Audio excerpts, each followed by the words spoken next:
और चलो एक बार फिर से आपको आगरा में यूपी के मन की बात कार्यक्रम में लिए चलते हैं। कश्मीर से लेकर कन्याकुमारी तक के डीएनए को ज़्यादा नहीं जानता हूँ, लेकिन उत्तर प्रदेश के संदर्भ में तो बीजेपी के लिए वॉकओवर है। मैं अखिलेश यादव जी की तरह ये नहीं बोल पाता हूँ कि 403 में से 400 सीटें वो जीतेंगे, लेकिन आज कह सकता हूँ कि मिशन हमारा पूरी 80 सीटों का है। यूपी में एक आध सीट हो सकती है कोई, लेकिन मुझे लग रहा है कि इस बार 80 में से 80 जीतेंगे, क्योंकि उस गठबंधन के बावजूद हम लोग जीते। यानी कि बघेल जी, आप ये मान के चले कि यूपी से तो पूरा समर्थन बीजेपी को मिलेगा ही, और पूरे देश की अगर तस्वीर की हम बात करें तो पूर्ण बहुमत के साथ एक बार फिर से बीजेपी सत्ता में रिपीट आने वाली है। दिल्ली का रास्ता उत्तर प्रदेश से जाता है और उत्तर प्रदेश में जनता लाल कारपेट बिछाएगी, कांटे नहीं डालेगी। क्या बात? उत्तर भारत को जहां तक मैं समझ पा रहा हूं, मध्य प्रदेश में सभी सीटें भारतीय जनता पार्टी 2019 में जीती। मुझे दुख के साथ कहना पड़ रहा है कि श्री ज्योतिरादित्य सिंधिया की गुना वाली लोकसभा सीट जो कभी नहीं हारे थे वो लोग, मुझे 7 साल की उम्र के बाद की राजनीतिक घटना याद रहती हैं। ऐसी भगवान की कृपा है मेरे पे। 1977 की एक आंधी थी जनता पार्टी की इमरजेंसी के खिलाफ, उसमें भी जनता पार्टी गुना सीट को नहीं जीत पाई थी। आपको याद होगा, चंद्रा साहब को तो पता ही होगा कि माधवराव सिंधिया निर्दलीय जीते थे कांग्रेस के समर्थन से, और एक कमलनाथ जी छिंदवाड़ा जीते थे।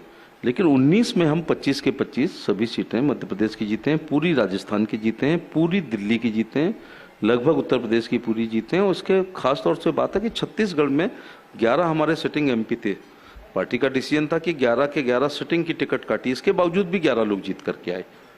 तो दक्षिण भारत में भी हम लोग अच्छा कर रहे हैं, तेलंगाना बहुत अच्छा कर रहे हैं। मैं ये नहीं कह पाऊंगा कि तमिलनाडु की सारी सीटें हम लोग जीत जाएंगे या आंध्रा की सारी जीत जाएंगे, और ऐसा राजनीति में बोलना नहीं चाहिए जो बाद में थूक के चाटना पड़े अथवा कहना पड़े कि मेरे शब्दों को तोड़ फोड़ के चैनल ने पेश किया है, या शर्मिंदगी उठानी पड़े। लेकिन कुल मिला के मोदी जी सप्ताह की हर कैबिनेट में कोई ना कोई ऐसा डिसीजन लेते हैं जो देश के सर्वहारा वर्ग के लिए लाभान्वित होता है, खासतौर से उनकी गरीब कल्याणकारी योजनाएं जो हैं। अब आप ये देखिएगा कि देश सड़क पर शौच करती हुई महिला को लगभग हर प्रधानमंत्री ने देखा।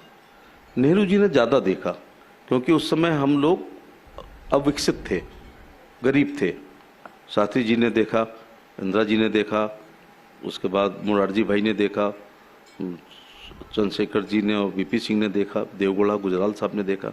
ये इच्छा क्यों? या तो प्रधानमंत्री देखे ना देखे तो समाधान कौन करेगा? सरकार बहानों के लिए नहीं होती है, सरकार समाधान के लिए होती है। तो मोदी जी ने शौचालय बनाए, वो इज्जत घर हैं। मैं पुलिस में रहा हूँ, अगर बलात्कार की तहरीरें हम लोगों को मिलती थी तो ज़्यादातर का मजमून ये होता था कि हमारी पत्नी या बहन माँ जो भी है वो शौच के लिए गई थी, तो बदमाशों ने उनके साथ बुरा काम किया। क्योंकि हमारी भारत की महिलाएं सूर्योदय से पहले अंधेरे में अथवा सूर्यास्त के बाद अंधेरे में जाती थी, इसका फायदा बदमाश उठाते थे। एक शेर है कि 100 में 70 आदमी फिलहाल जब नासाद है, दिल पर रखकर हाथ ये कहिए देश के आजाद है।